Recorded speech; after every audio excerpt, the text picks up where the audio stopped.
இலக்கை நோக்கி டுவர்ட் த கோல். இந்த நிகழ்ச்சிக்கு உங்களை அன்புடன் வரவேற்கிறோம்.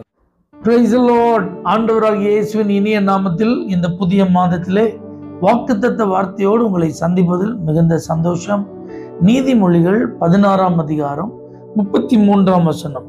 காரிய சித்தியோ கர்த்தரால் வரும். அதற்கு முந்தின வார்த்தையை பாருங்க. சீட்டு மடியிலே போடப்படும். சீட்டு ஏன் போடுறாங்க அப்படின்னா, ஒரு முடிவை தெரிந்து கொள்வதற்காக. தாங்கள் எதிர்பார்க்கும் அந்த முடிவு கிடைத்து விடாதா? அப்போ அதுல ஒரு சமரசமான ஒரு முடிவு இருக்கு. உங்களுக்கும் பங்கு வேண்டாம், எனக்கும் பாதிப்பு வேண்டாம். பொதுவா சீட்டு போட்டு பார்த்துரும். அதுல என்ன முடிவு வருதோ சந்தோஷமா ஏற்றுக்கொள்வோம் அப்படிங்கிற ஒரு மனநிலையோடு செய்யப்படும் காரியம்தான் சீட்டு போடுதல். ஆனா அந்த வார்த்தை எப்படி முடியுது பாருங்க. காரிய சித்தியோ கர்த்தரால் வரும். அப்ப சீட்டு போட்டு என்ன முடிவு வருது அப்படின்னு பார்த்தாலும் தெய்வீக முடிவு தான் நமக்கு. தேவன் விரும்புகிற முடிவு தான் நமக்கு. நம்முடைய மனதின் எண்ணங்களிலே சில முடிவுகளை நாம் எதிர்பார்க்கலாம்.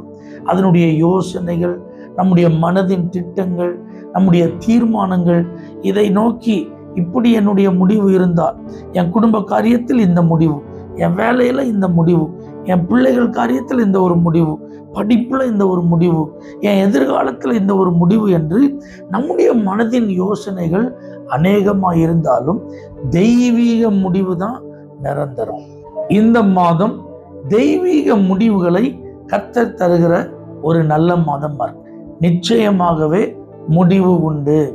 உன் நம்பிக்கை வீண் போகாது. கர்த்தர் சொல்லியிருக்கிறார். நீங்க கர்த்தருக்காகவே காத்திருக்கிறீர்கள் அல்லவா?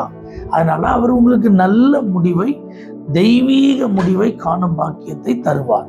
அது மாத்திரமல்லாமல் நீங்கள் எதிர்பார்த்திருக்கும் முடிவை உங்களுக்கு கொடுக்கும்படிக்கு உங்கள் பேரில் அவர் நினைத்திருக்கிற நினைவுகள் அது தீமைக்கல்ல, அது சமாதானத்துக்கு ஏதுவா. ஏன்னா கர்த்தர் முடிவை நிர்ணயிக்கிறவர், காரியங்களை தீர்மானிக்கிறவர், எல்லாவற்றையும் முன்குறிக்கிறவர், காலங்களில் செயல்படுகிறவர், திட்டமிட்டு செயலாற்றுகிறவர். ஆபிரகாம்கிட்ட பேசினதை பாருங்க, ஈசாக்கிட்ட பேசினதை பாருங்க, யாக்கோபிட்ட பேசினது பாருங்க. எல்லாம் முடிவு அவர் கையில் இருக்கிறது என்பதையே வெளிப்படுத்துகிறதா.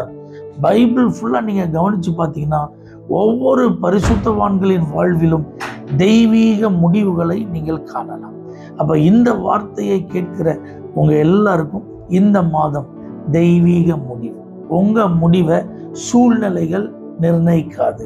உங்க முடிவை எந்த விதத்திலும் மனிதர்களின் நிர்பந்தங்கள் முடிவு செய்யாது. உங்க வாழ்க்கையின் முடிவை வேற வழியே இல்லை, காலத்தின் கட்டாயம், அதனாலதான் அப்படிலாம் முடிவு உண்டாகாது. உங்களுடைய முடிவுகள் அனைத்தையும் தேவனே தீர்மானிக்க போகிறார். அப்ப தெய்வீக முடிவுகள், டிவைன் கன்க்ளூஷன்ஸ், டிவைன் எண்டிங் உங்களுக்கு இருந்தா அது சத்துருக்கள் மத்தியில உங்களுக்கு ஒரு கிரீடமா இருக்கும், உங்களுக்கு ஒரு ஆசீர்வாதமா இருக்கும். உங்களை எல்லாரும் வித்தியாசமா பார்த்துட்டு இருக்காங்களே, அவர்களுக்கு தேவனால் கொடுக்கப்படும் நல்ல பதில்களா இருக்கும். நீங்க நீண்ட நாட்களாய் காத்திருக்கிறீர்கள் அல்லவா, அதற்கெல்லாம் கிடைத்த நல்ல பலனா இருக்கும். ஆகவே தெய்வீக முடிவு உங்க வாழ்க்கையில வேணும்னா உங்க மனதின் நினைவுகளை கர்த்தர்ட்ட கொடுங்க. எண்ணங்களையும் விருப்பங்களையும் அவருடைய சமூகத்தில் அர்ப்பணிங்க. உங்க நாவிலிருந்து புறப்பட்டு வருகிற எல்லா உத்தரவுகளையும் கர்த்தர்ட்ட சொல்லுங்க. ஆண்டவரே, முடிவு உங்க கையில இருக்கு, நீங்க உங்களுடைய சித்தம் போல என்ன இந்த மாதத்துல நடத்துங்கன்னு சொல்லி உங்களை முற்றிலும் அர்ப்பணிப்பீர்களானால் தெய்வீக முடிவை நீங்கள் காணலாம். ஏன்னா மனதை அடக்குவது என்பது கொஞ்சம் கஷ்டமான காரியம். அதனால முடிவுக்காக உங்க மனதை கொஞ்சம் கண்ட்ரோல் பண்ணி கர்த்தருடைய சமூகத்துல அதை அர்ப்பணிங்க. தெய்வீக முடிவுகளை இந்த மாதத்தில் காண்பீர்கள். பரலோக தேவனே, இந்த புதிய மாதத்தில் உங்களுடைய பிள்ளைகள் தங்களுடைய எல்லா காரியங்களிலும் தெய்வீக முடிவுகளை காண கர்த்தர் கிருபை தார். இயேசுவின் நாமத்தில் பிதாவே, ஆமென். For prayer contact Pastor J. J. Kumar, El Shaddai Ministries, 9500252586, Surandai.